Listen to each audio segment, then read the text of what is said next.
Hello and welcome to a video all about exercise versus diet. Slight change of plans today from the video that had been planned, since I've managed to trap a nerve in my neck. So forgive me if I'm not moving around quite as much as I would normally, because it hurts like hell. So that sparked this video about exercise versus diet when it comes to losing weight.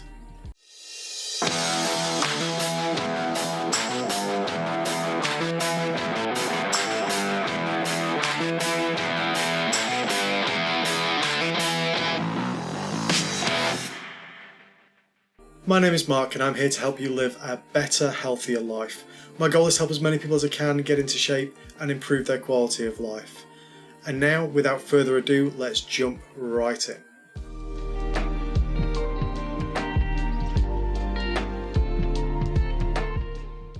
Okay, so exercise versus diet. Now, there's lots of literature out there that says, one is better than the other and all the rest of it. For me, there's a few things there, which is, I think, and it's only my thoughts, I think that 80% of losing weight is about your diet and 20% of it is about exercise.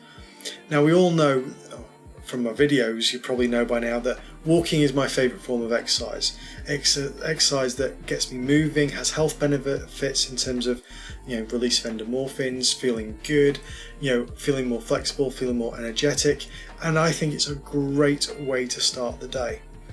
But the simple fact is that the lighter you get, the more exercise you need to do to burn the same number of calories.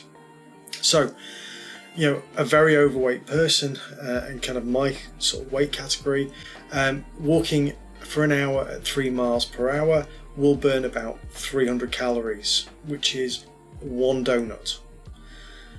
As you lose weight, that 1 hour at 3 miles per hour will need to increase to 1.5, 2 hours at 3 miles per hour or faster, and you need to do the same with every time you lose weight.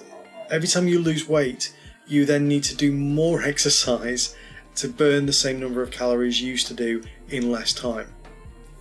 So in this video, we're just going to talk through in terms of exercise versus diet, but I want to start off right from the start by saying that I think that 80% of this, if not more, is about the diet you've got, not just the exercise you're doing. The more exercise you do, it will help you be in a calorie deficit by burning more calories, but it will also make you put on more muscle mass, which will then counteract the weight you're losing, although muscle does burn more than fat, so bear that in mind. So, the simple thing, well, it's not that simple, is it? Otherwise everybody would be thin and toned and ripped and all the rest of it.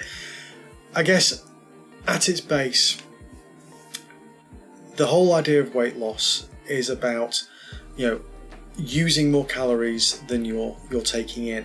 And there are two ways to look at it. You can reduce the amount of calories you're putting in your body by reducing the amount you eat, or you can burn some of those calories off by using exercise. I do think that for the vast majority of people, it needs to be a combination of the two. Just losing weight by cutting down the calories and sort of starving yourself is never going to be the best long term. What we're trying to get to here is a healthy lifestyle. So not the lifestyle that got me into the position of being 470 pounds, but the position that I'm in now, where I'm losing weight each week going forward. So if your unhealthy lifestyle was to eat far too much of sugary, carbohydrate-y badness, then reducing that takes you a long way to losing weight in the first place. If you can bolster that by taking exercise as well, then that'll help with that deficit between what you're putting in and what you're actually using. So, is there a place for exercise and diet? I think there is. I think there is a place for doing both. Diet is good for losing weight. Exercise can be good for losing weight, but it can also be just good for your overall mental and physical wellness, which is what we're after. But in terms of strictly speaking, what has the biggest impact? And it has to come down to your diet. If you have used the TD calculator, which I've talked about many times, and it says that you need to eat 2,500 calories to maintain your current weight, and you're eating 3,000 or 4,000 calories, the obvious thing is that you are going to put on weight, because most people can't or won't burn a couple of thousand calories through exercise in a day unless you are a proper athlete doing lots of training, etc. Most people in their normally sort of day will do maybe their 10,000 steps, which equates to maybe 3-4 hours of walking, depending on your speed, which is about 1,000 to 1,200 calories. So if you're eating 1,200 calories more than your maintenance level, you need to be doing that exercise. If you're not doing that exercise, you will be burning. And here's a problem. As you lose weight, your basal metabolic rate decreases because you haven't got the same you haven't got the same size to be burning up the fat, to be burning up the energy. So the whole thing is, as you decrease in weight, your maintenance and cutting calories decreases, which means that all those snacks and treats that you were having before could actually see you putting weight on unless you significantly increase the distance, the effort, the calories you're burning going forward. So what we have to think about here is, if you're losing weight on a diet and you've thrown in some exercise, you still need to reduce the calories you're taking in as you get lighter. Otherwise, you'll maintain or even go up a little bit, because you're still eating the same calories you were a month ago, but actually you've lost 7, 10, 14 pounds, in that 4-6 weeks. So continually keep adjusting how many calories you're eating. Continue your exercise, and if you can increase it safely and efficiently and without causing any injuries or pain. And I hate to hasten to add, this trapped nerve is not through doing anything stupid. It was just waking up in the morning, having slept funny, and I've trapped a nerve at the bottom of my neck, which is not the nicest experience in the world. And I've been doing the whole ice pack, heat pack thing to try and get it, and it is better today than it was yesterday, but it's still not very pleasant.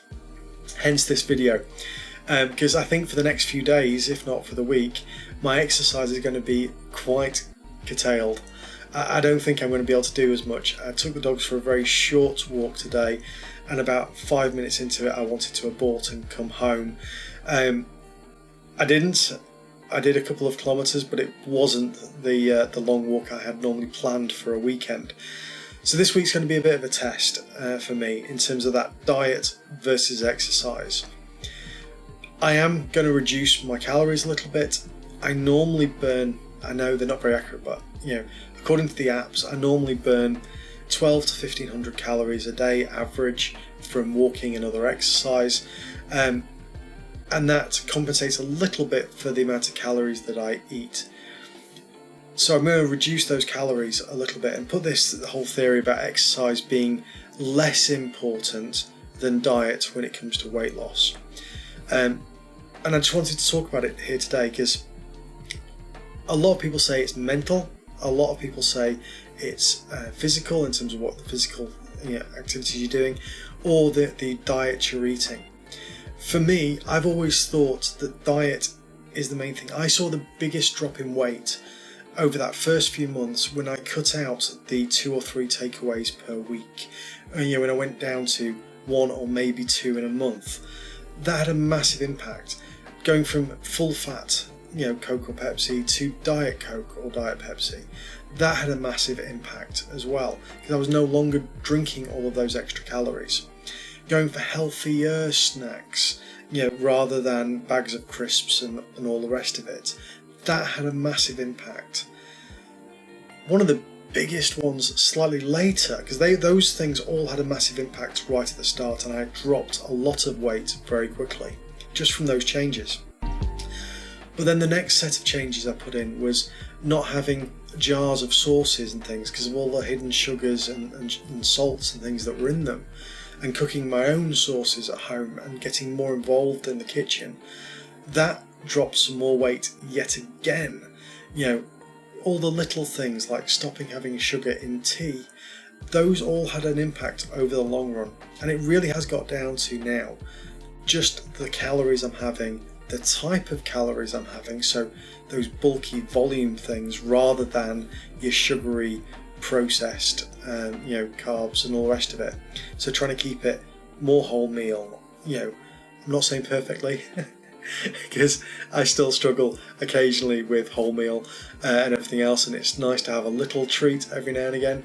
But the simple fact is, those wholemealy type foods keep you, suppress your appetite. They keep you less hungry for longer. They're also thermogenic, so you use more energy to actually digest a wholemeal slice of bread versus a processed white slice of bread. So very easy changes to make. And then the exercise for me was mental and physical in terms of getting moving, getting a little bit fitter and healthier, and everything else. And I think for exercise for that is absolutely brilliant. It's one of those things where taking those steps, seeing a little bit of the countryside as you're going for a walk, going to the gym, whatever it is that is your form of exercise, that is really good mentally and physically. I just know that this week I'm going to be struggling with that exercise bit because today was excruciating after a few minutes. So this week is really going to, for me, put a test on exercise versus diet. Because if I'm reducing my exercise, I do need to be really strict with the calories I'm eating, and what kind of food I'm eating, and the diet. So I wanted to make this video just to highlight that. Just because you have an injury doesn't mean you can't keep on going with your weight loss journey. Too many times in my past, I'd have used this as an excuse to feel sorry for myself, order a takeaway, and sit on the couch and mope. It's a choice. And the hardest thing to do on a weight loss journey, I think, is to start your weight loss journey. So if you've started, don't let a little setback put you off. It's not worth going backwards when you know you're just going to have to lose it again going forwards. So we're going to try really hard this week to be very strict with the calories, and I'll give you an update next week in terms of how we've got on, obviously. But for me, there's lots of research out there that says that to lose weight you need to be in a calorie deficit, and there are only really two ways to get to a calorie deficit. You work more, you do forms of exercise to burn more calories, or you reduce the amount of calories that you're taking in. And as I've said in the video, the lighter you get, the more exercise you need to do to burn the same number of calories as when you were heavier. So, for me, exercise versus diet. I think that exercise is very important. It is mentally and physically good for you. But I do believe, and we're going to put it to the test this week, that your diet is key when you're going on a weight loss journey. Because the diet is the simplest thing to make into a biggest deficit. Cutting out the donuts and the muffins and all the sweet things that we like, or at least reducing them significantly. Having more vegetables and more proteins that are lean and bulky, so that you feel full and satiated for longer without needing to reach for those snacks. So, in short, exercise, I believe, is hugely important, but I don't believe it is as important as your diet when you're on a weight loss journey. And we are really going to test that out this week, because I really would like to lose a chunk of weight. So, I'm going to leave you at that point. As always, it is great to have you here, and I look forward to seeing you in the next video.